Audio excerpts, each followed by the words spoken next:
یہ سن 2003 کی بات ہے جب انگلینڈ میں ایمرجنسی ڈکلیئر کر دی گئی، لیکن بات کو خفیہ رکھا گیا اور اس وقت کے پرائم منسٹر ٹونی بلیئر کو بتایا گیا کہ حالات کیا ہو چکے ہیں۔ اور پھر رات کے اندھیرے میں 10 ڈاؤننگ اسٹریٹ، جو پوری دنیا کے اندر ایک بڑا مشہور ایڈریس سمجھا جاتا ہے، یہ انگلینڈ کے پرائم منسٹر کی رہائش گاہ ہے۔ یہاں پہ رات کے اندھیرے میں کچھ امیر ترین لوگوں کو مدعو کیا گیا، and that was a party, that was a gathering of vital importance۔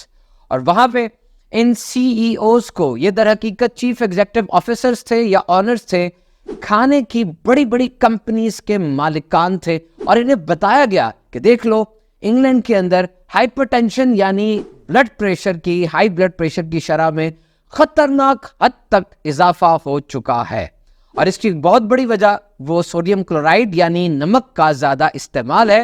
اور ہماری طرف سے یہ ایک آرڈر ہے کہ ہم ہر سال 10% نمک اپنی غذا میں کم کرتے چلے جائیں گے، اور 3 سال تک یہ کام کیا جائے گا۔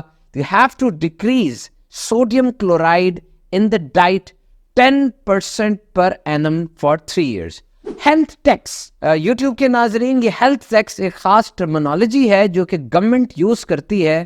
چیزوں پر ٹیکس نافذ کیا جاتا ہے اس وجہ سے کہ لوگوں کی صحت کا خیال ہے، اور ساتھ یہ کہ گورنمنٹ پر جو برڈن پڑ رہا ہے وہ بھی کم ہو سکے۔ جیسے انگلینڈ کی ہم نے بات کی، انگلینڈ میں NHS ہے، NHS جو کہ پوری دنیا میں سیکنڈ بگیسٹ امپلائر بھی سمجھا جاتا ہے۔ یہ سارا کا سارا علاج انگلینڈ میں فری ہے۔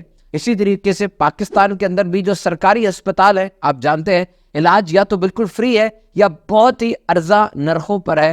تو جتنے لوگ بیمار ہوں گے ان کا علاج حکومت کروائے گی، اور حکومت پر بہت زیادہ برڈن پڑ جاتا ہے تو ایسی چیزوں پر ٹیکس لگا دیا جاتا ہے جو چیزیں عوام کو بیمار کر رہی ہیں۔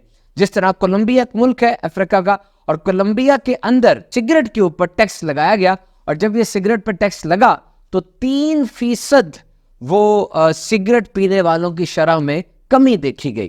اسی طریقے سے جب میں نے آپ کو انگلینڈ کی ایک بات بتائی، 1970 کا ایک بس اسٹیشن دکھایا گیا، 1970 کا ایک بس اسٹیشن دکھایا گیا، اور وہاں پہ لوگ اندر باہر آ رہے تھے، کوئی سیڑھیوں سے اتر رہے تھے، اور وہاں پر ایک سرویلنس کیمرے کی ویڈیو دکھائی گئی، اور کہا گیا you can not spot a single obese person at this place. آپ ویڈیو دیکھتے رہیں، آپ کو ایک بھی موٹا آدمی یہاں پہ نظر نہیں آئے گا۔ اور میں نے خود وہ ویڈیو دیکھی کافی دیر تک، واقعی ایک بھی موٹا آدمی، فربا جسم کا، بھاری جسم کا آدمی اس ویڈیو میں نظر نہیں آیا۔ ایسا وقت بھی گزرا ہے جب اگر محلے میں کوئی بندہ موٹا ہو جاتا تھا، فربا ہو جاتا تھا، تو اس کو دیکھنے کے لیے، حیرانی کے ساتھ دیکھنے کے لیے لوگ دور دور سے آتے تھے کہ اس کو کیا ہو گیا۔ اور آج دنیا میں 1 ارب سے زیادہ لوگ وہ موٹاپے کا شکار ہو چکے ہیں۔ they are obese mean they are overweight، ان کا وزن وہ prescribed لمٹ سے زیادہ ہے، اور اس کی شرح 26.7% سے زیادہ ہو چکی ہے۔ Actually our life is drowned in the ocean of calories۔ ہماری زندگی کیلریز کے سمندر میں ڈوبتی چلی جا رہی ہے، اور پچھلے زمانوں سے اگر موازنہ کیا جائے تو 300 سے 400 کیلریز ڈیلی کی ہم زیادہ انٹیک کر رہے ہیں۔ حالانکہ ہمارے پاس وزن کو مانیٹر کرنے کے جدید آلات موجود ہیں، آرٹیفیشل انٹیلیجنس نے ہمیں اس کا انیبل کر دیا ہے۔ آج ایسے چمچ بھی ایجاد ہو چکے ہیں جس چمچ پہ جب کھانا رکھا جاتا ہے اس کھانے میں کتنی کیلریز ہے وہ چمچ بتا دیتا ہے۔ اسمارٹ واچز ہیں، آپ کا موبائل فون ہے، کتنی رننگ کرنی ہے، کتنی دیر موبائل یوز کیا، ساری چیزیں آپ کی مانیٹر کر کے آپ کو بتا دیتا ہے۔ لیکن اس کے ساتھ ساتھ ہم نے کھانے بھی تو نئے نئے ایجاد کر لی ہیں۔ اب برنچ آ گیا ہے، بریک فاسٹ اور لنچ کے درمیان ہائی ٹی آ گئی ہے، رات کے کھانے اور شام کی چائے کے درمیان، مطلب ایسی ہم نے چیزیں ایجاد کر لی ہیں۔